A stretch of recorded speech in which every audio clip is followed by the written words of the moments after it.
Is planning fingering a waste of time? Is the written fingering mandatory? How to avoid running out of fingers? Do you have problems with fingering?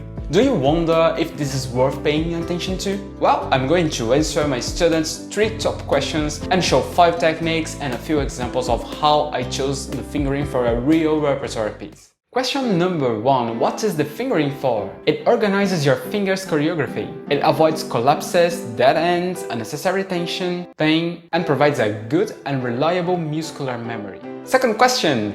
Do I have to follow the written fingering? Some editors take their time to review the sheet music and suggest fingerings. These suggestions may be good or not. It depends on your skills too. So, the written fingering might help you save time, but it's important that you learn to find your own too. Stay tuned.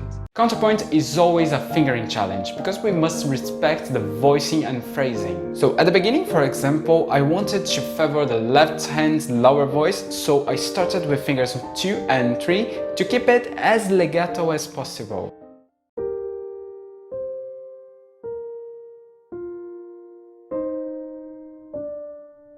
Question number 3. Planning fingering is a waste of time?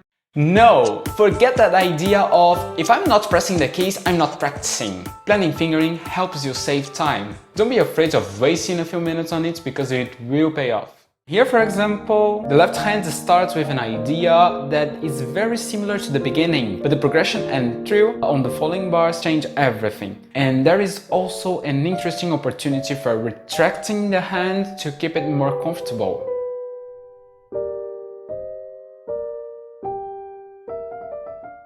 Fingering is the choice of fingers for playing specific elements. Our most common fingering techniques today are like those of mid and late Baroque. And the biggest innovation of that time was the use of the thumb. Yes, it was not common before. So, the fingering's job is to make everything work fine. It guarantees that you won't run out of fingers to play the keys. It gives you the easiest and quickest solution for several situations. It helps you to avoid discomfort and unnecessary tension. It also improves your hand control, your finger independence, and develops a good muscular memory. That's why keeping the same fingering every time you play or practice a piece may be so profitable. If you keep on changing fingers on the same passages each time you play them, you might develop a weaker memory, or even several memories and get confused in the moments of the performance. And that means a stressful moment.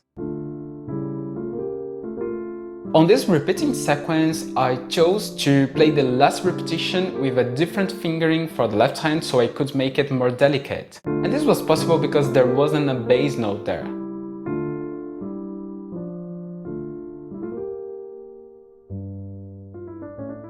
Now I'll show you some basic techniques you should consider when setting fingering. Number 1. Finger crossing. A bit obvious, but beginners are unwilling to do it. Finger crossing is that great new thing on keyboards technique from the 1600s. Use it! It's a finger multiplier. There are 2 basic approaches. Thumb crossing under other fingers and other fingers crossing above the thumb. We use finger crossing all the time in scales, for example.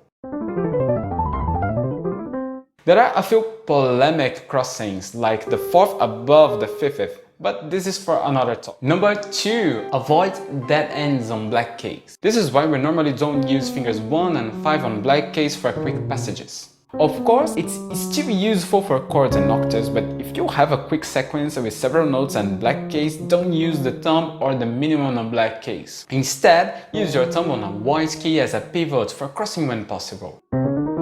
Here, I found it useful to repeat again the same fingering pattern for the anacrusis.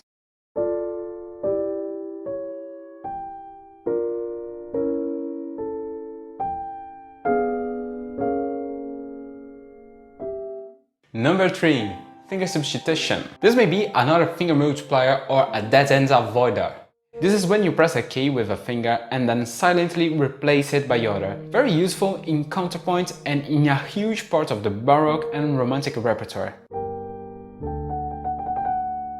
Take care not to sound the key again. Number 4. Different fingers on repeated notes. This is another classic and yet polemic technique. There are those who are against and those who are for. I don't take sides. This requires more participation of the forearm and, well, some confidence to not miss the key. But it can be helpful in a quick passage to avoid crashes and to reach the velocity. However, in a slow piece, it's something to think about. Number 5. Aim for comfort and balance. Don't forget your first lessons. Although we must perform a lot of uncomfortable positions, unnecessary effort is a necessary waste of energy that could be needed somewhere else. Always aim for comfort and balance, and plan your fingers to have the most possible of it, with minimum effort.